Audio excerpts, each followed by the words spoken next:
Well, hello everybody. Sorry for the interruption last time. Won't be here. I got some plumbing. I got my hands into it today.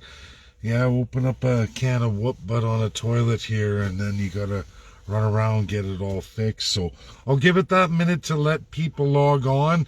I've tagged Artur's brother, Dawid, as well as my good friend John Carpay back in Alberta with the Justice Center of Constitutional Freedoms.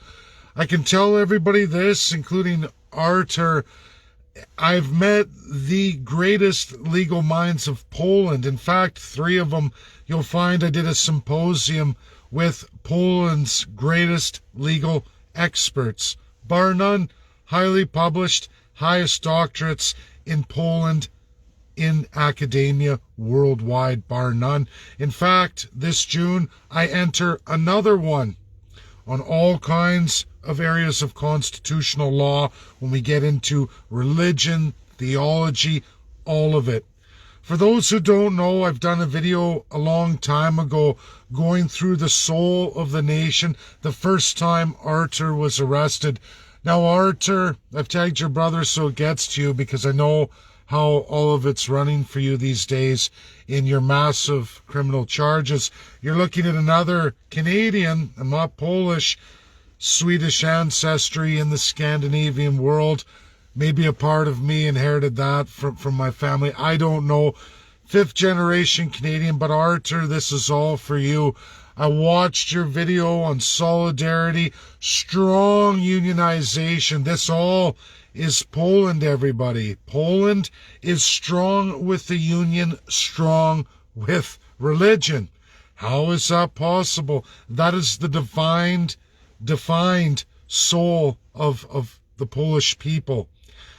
90% unionized, 90% Christian. Ripley's, believe it or not, that is the Constitution of Poland. That's where Poland has ended up in absolute constitutionalism. It's the soul of the nation. Artur, your problems are you've hit the wall called the Crown customary law. The soul of Canada's nation, Artur, is contrary, absolutely even to the former Soviet Union, where half of your narrative comes from. All the regions of Poland were regions when it was USSR. For most of the world, that is not the case. Not the case at all. Unionization is against Crown.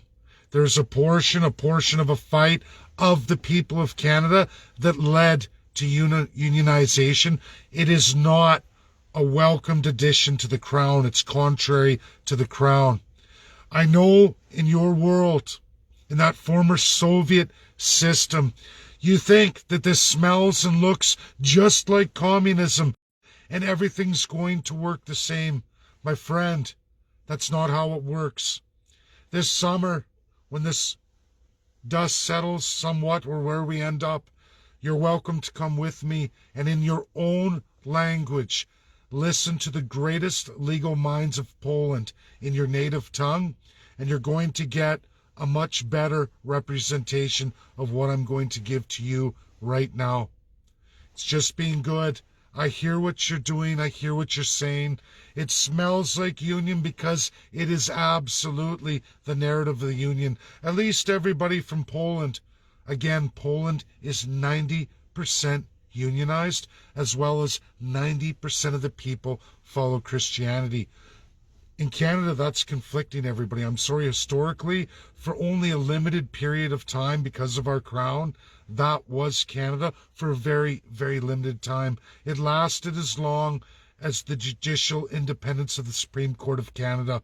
Only, everybody, only 6 years. As fraudulently as you go to the Parliament right now, all those in the convoy right now in Ottawa, take a break, walk up to the Supreme Court of Canada. You will find one of the second stones placed, finalized in 1946 under King George. You will see the original scribe as it was done then by King George VI. as he gave us an independent judiciary, the highest court of the land, the Supreme Court of Canada. Your government scribed over top of that Queen Elizabeth II, stating she donated that for her late father. Ladies and gentlemen, the Supreme Court of Canada was finalized and erected in 1946. Queen Elizabeth was only her father's daughter in line for the throne, but was not Queen of Canada, not Queen of any Commonwealth, not Queen in the UK. He was king. He was king, and he would go on till 1952. It is not possible Queen Elizabeth donated that stone to her father as it was laid, and the entire Supreme Court, as you see it now, was finalized in 1946. Not possible for Queen Elizabeth to donate any stones. They chiseled and scribed in even another language and another writing over top of King George, who's still there. You're all welcome to go see it.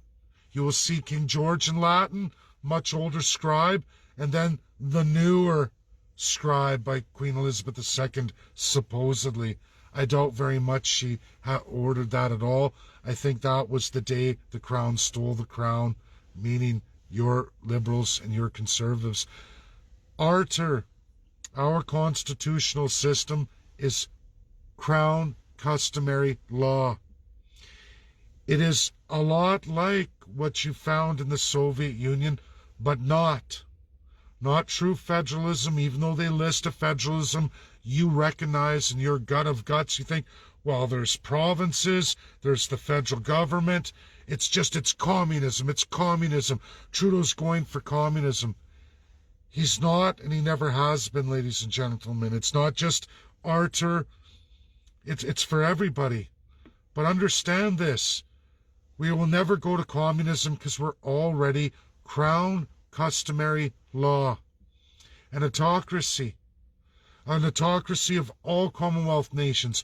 No former Soviet knows anything about this, or would, even under the Federation of Russia as it is today, even minus the republics that left and went independent.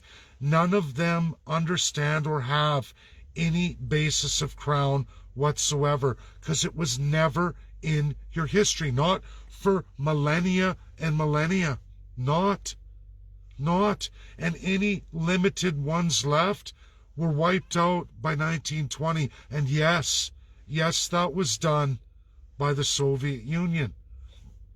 Not necessarily a bad thing.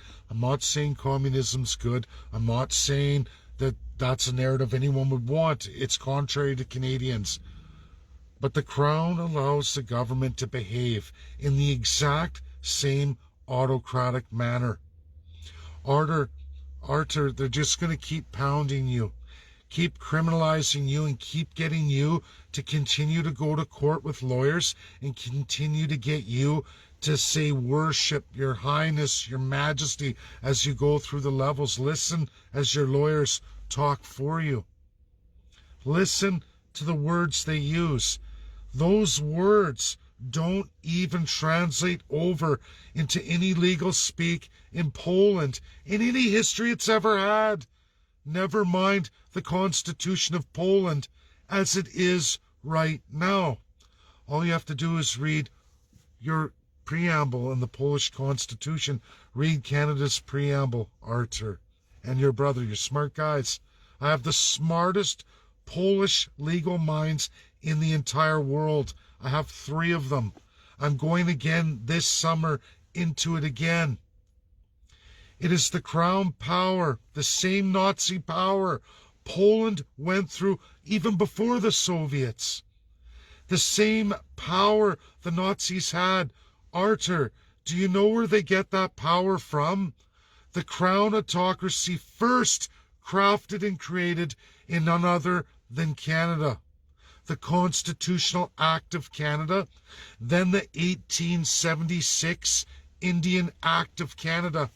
You will find in 1933 what led to the Nazis into Poland and all the horrific atrocity came from the 1933 Enabling Act of Germany, then Chancellor Adolf Hitler. What's Chancellor? It's the same legal definition, only found in the constitutional monarchy called Canada, Governor General. Different nouns, exact same legal definition, same legal speak, same crown customary law. Governor General controls the military. RCMP are all three tiers, just like the Nazi police with the armbands and what they did to the Jews. It gets done to natives. It's getting done to certain Canadians right now, right there in Alberta, the Coutts-Montana border. If they have their way, they will move it into Ottawa. Other provinces are already using that grand power. In our constitutional system, Artur, unlike Poland ever in any of its history, does not matter what years you go look at, in all of your lifetime, Soviet or not, you never had customary crown law, the crown customary law. You've never had that. You've never dealt with it in any entirety of any of your system. Your Polish-Canadian citizenship, your dual citizenship, the strength of that Polish soul, the soul of the Polish nation, gives you these strengths. But they're contrary to the government of Canada and need to be stamped out. No different than the First Peoples, no different than the third class when they rise up in unionization, and many, many other narratives. I recognize what you're doing. I've done it myself. But they're going to keep pounding you out because that Polish soul of a nation that you've brought with you to Canada as a dual citizenship is exactly what they fear the most. The last thing they want to do is awaken any Europeans to the fact they run exactly like Nazi Germany, because Canada's the first one. You will find from the greatest minds of Poland, greatest legal minds, they will tell you what happened with South Africa, which also was the exact same build of Nazi Germany and Canada. And again, everybody, came much later, as in whose template did they use? Every one of these sick systems can absolutely be traced to Canada. First, Canada first, ladies and gentlemen. The last reigning supreme besides Australia, besides New Zealand. They're much similar, but they're all designs based off Canada. This is the truth, ladies and gentlemen. We can try to ignore it. We can embrace all the narratives we want, but lead back to the past.